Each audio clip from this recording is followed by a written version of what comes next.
Assalamualaikum warahmatullahi wabarakatuh. Perkenalkan, kami Jepinda.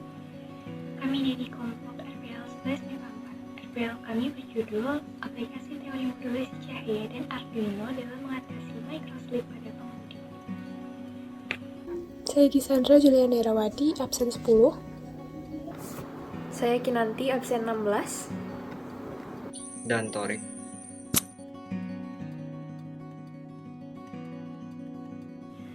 Hal yang mendasari ide kami dalam membuat riset tentang tema tersebut adalah tingginya kecelakaan lalu lintas, khususnya yang disebabkan oleh para pengemudi yang mengantuk atau secara ilmiah mengalami hal yang disebut dengan microslip.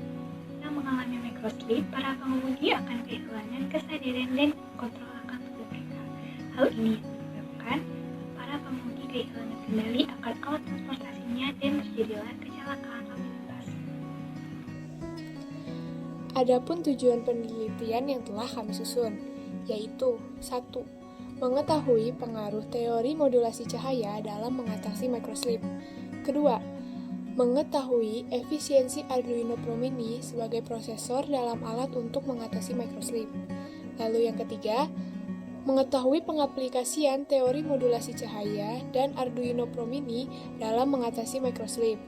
Lalu yang keempat, mengetahui efektivitas teori modulasi cahaya dan Arduino Pro Mini dalam mengatasi microslip.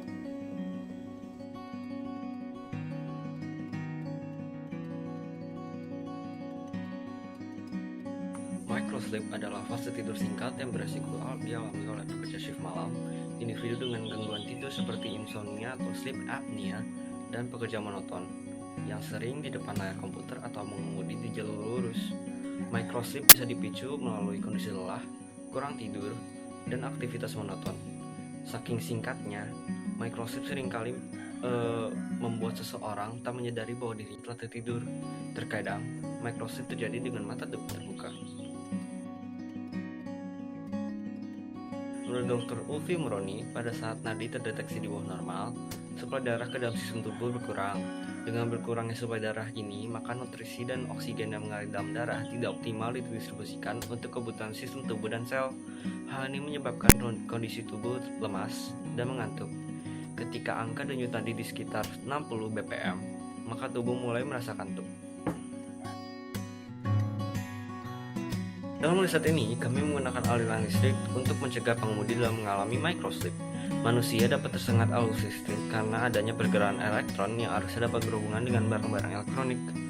Ketahanan tubuh manusia sendiri terhadap listrik dapat diukur sebesar 1200 sampai 5000 ohm. Tubuh manusia baru dapat terpengaruh buruk oleh tekanan listrik di atas 50 volt. Dalam riset ini kami menggunakan aliran listrik sebesar 2,5 volt sehingga aman bagi tubuh manusia.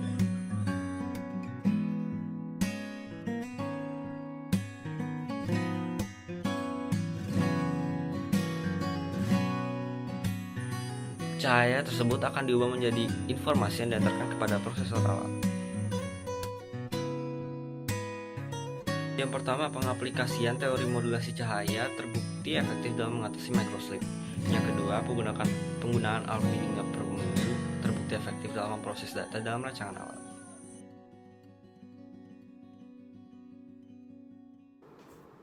Rancangan penelitian yang kami lakukan adalah penelitian dengan jenis kuantitatif, di mana data yang kita ambil adalah yang pertama, data denyut nadi, yang kedua, tingkat keakuratan alat dibandingkan dengan perhitungan secara manual, lalu yang ketiga, tegangan relay setrum yang terdapat pada alat. Populasi dalam penelitian kami adalah yang pertama, microcontroller, lalu yang kedua adalah teori gelombang fisika. Dari kedua populasi tersebut, kami mengambil 2 sampel. Yang pertama adalah Arduino Pro Mini, lalu yang kedua adalah teori modulasi cahaya. Berikut ini adalah desain skema alat yang telah kami rancang.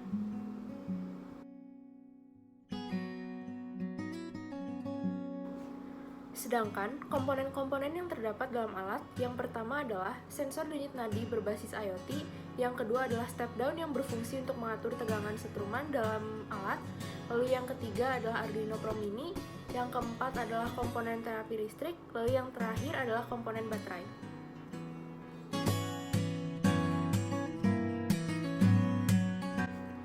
Di sini, saya akan membahas mengenai hasil penelitian kami dalam aspek penyusunan alat. Komponen pertama yang terdapat pada alat kami adalah gelang.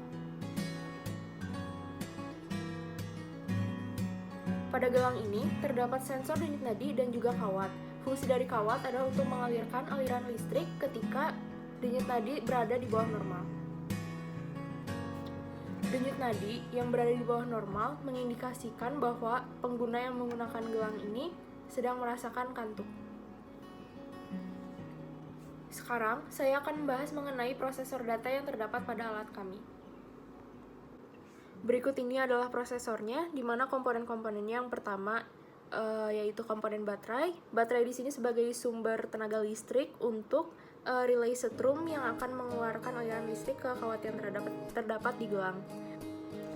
Yang kedua adalah step down, dua box kecil ini yang berfungsi untuk menyesuaikan tegangan listrik yang berasal dari input menjadi spesifikasi yang dibutuhkan oleh Arduino Pro Mini.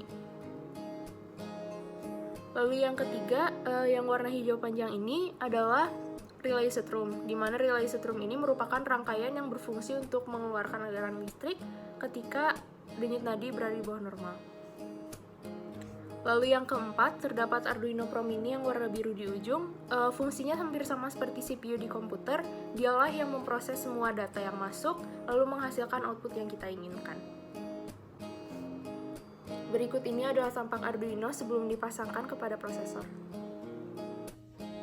Untuk Arduino, bahasa pemrograman yang digunakan adalah bahasa Pascal.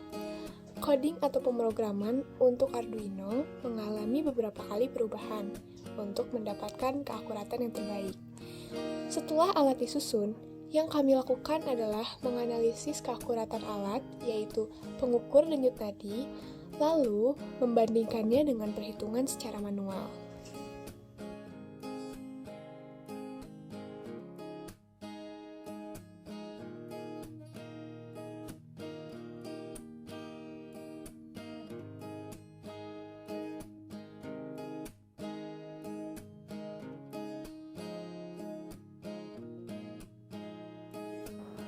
Melalui percobaan yang telah kami lakukan, dapat disimpulkan bahwa sensor denyut nadi berbasis teori modulasi cahaya yang telah kami gunakan memiliki sensitivitas yang tinggi dan juga kecepatan pembacaan data yang tinggi. Selain itu juga, Arduino Pro Mini yang kita gunakan sebagai prosesor dapat memproses data dengan cepat dan akurat. Maka dari itu, hipotesis yang telah kami buat sebelumnya adalah benar.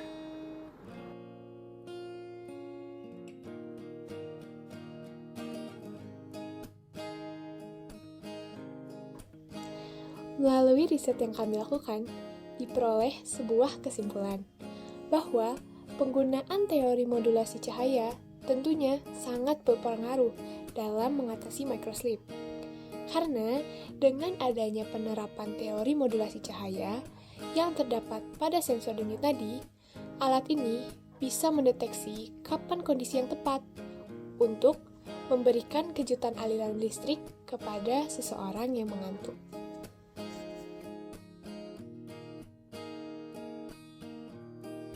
Lalu, setelah melalui berbagai proses riset, kami menyimpulkan ada beberapa saran. Di antaranya adalah 1. Ketika menyusun alat, kenyamanan pengguna alat harus diperhatikan.